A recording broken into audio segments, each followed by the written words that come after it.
Hello, ഇന്നത്തെ നമ്മുടെ recipe എന്ന് പറഞ്ഞിട്ടുണ്ടെങ്കിൽ വെണ്ടക്ക കൊണ്ടിട്ട് ഊണിനൊക്കെ പറ്റിയ ഒരു കറിയാണ് ഇത് ചെയ്തെടുക്കാൻ പോകുന്നത്. അപ്പോൾ ഇതാദ്യം നമ്മൾ ഇതിലേക്കുള്ള വെണ്ടയ്ക്കൊക്കെ ഒന്ന് വഴറ്റിയെടുക്കണം.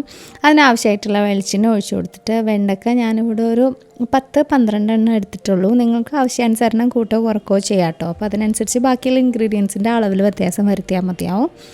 അപ്പോൾ വെണ്ടയ്ക്ക ഒന്ന് പാതി കഴിഞ്ഞിട്ട് വരുന്നവരെ നന്നായിട്ടൊന്ന് വഴറ്റി കൊടുത്തേക്കുക. അത് കഴിയുമ്പോൾ ഒരു മീഡിയം സവാള ഇതുപോലെ ചെറുതായിട്ട് ചോപ്പ് ചെയ്തതാണ്. ഞാനിപ്പോൾ അത് കംപ്ലീറ്റ് ഇട്ടിട്ടില്ല, ഒരല്പം മാറ്റി വെച്ചിട്ടുണ്ട്, അത്രയേ ഉള്ളൂ. അപ്പോൾ അതും കൂടെ ചേർത്ത് കൊടുത്തിട്ട് പിന്നെ ഞാനിവിടെ ഒരു 4-5 വെളുത്തുള്ളിയും അതുപോലെ ഒരു ചെറിയ പീസ് ഇഞ്ചിയും ചെറുതായിട്ട് അരിഞ്ഞിട്ട് അതും കൂടി ഇതിലേക്ക് ചേർത്ത് കൊടുത്തിട്ടുണ്ട്. ഇനി ആ ഇഞ്ചിയും വെളുത്തുള്ളി അതുപോലെ തന്നെ സവാളയൊക്കെ നന്നായിട്ടൊന്ന് വഴഞ്ഞിട്ട് വരണം. അപ്പോൾ അതിലേക്ക് ആവശ്യത്തിന് ഉപ്പ് കൂടി ചേർത്ത് കൊടുക്കുകയാണ്. ഇനി ആ ഒരു സവാളയുടെയൊക്കെ കളറൊക്കെ ഒന്ന് മാറി ഒരു ചെറിയൊരു ലൈറ്റ് ബ്രൗൺ കളറിലേക്ക് മാറുന്നവരെ വഴറ്റി കൊടുക്കുക. അപ്പോൾ വെണ്ടയ്ക്കയും മുഴുവനായിട്ട് വഴണ്ട് കിട്ടിക്കോളും. ഇനി നമ്മൾ ഈ കറിയിലേക്ക് ആവശ്യമായിട്ടുള്ള പുളിയാണ് ചേർക്കുന്നത്. അതിന് വേണ്ടിയിട്ട് കുറച്ച് വാളംപുളി ഒന്ന് വെള്ളത്തിലിട്ട് പിഴിഞ്ഞ് വെച്ചിട്ടുണ്ട്. അപ്പോൾ നിങ്ങൾ എന്തോരാണോ വെണ്ടക്ക എടുക്കുന്നത് അതിനനുസരിച്ച് അതിലേക്ക് വേണ്ടിയിട്ടുള്ള പുളിവെള്ളം എടുക്കുക. അതിലേക്ക് ഒരു 1/2 ടീസ്പൂൺ അളവിൽ ഉലുവ പൊടിച്ചതാണ് ഞാൻ ചേർക്കുന്നത്. ഉലുവപ്പൊടി അതുപോലെ തന്നെ ഒരു 1/4 ടീസ്പൂൺ അളവിൽ മഞ്ഞൾപ്പൊടിയാണ്. ഇനി നമ്മൾ എരിവിനേക്ക് ആവശ്യമായിട്ട് ഒരു 1 ടീസ്പൂൺ അളവിൽ മുളക് പൊടിയും കൂടി ചേർത്തിട്ട് ഇതൊന്ന് നന്നായിട്ടൊന്ന് മിക്സ് ചെയ്യുക.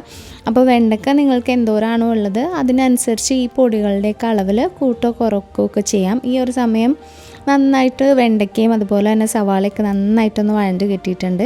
ഇനി നമ്മളിതിലേക്ക് ഈ പുളിവെള്ളമാണ് ചേർക്കുന്നത്. പുളിവെള്ളം ചേർത്തിട്ട് ഒന്ന് മിക്സ് ചെയ്തിട്ട് അതിൻ്റെ ആ ഒരു കറക്റ്റ് പാകമൊക്കെ നോക്കുക.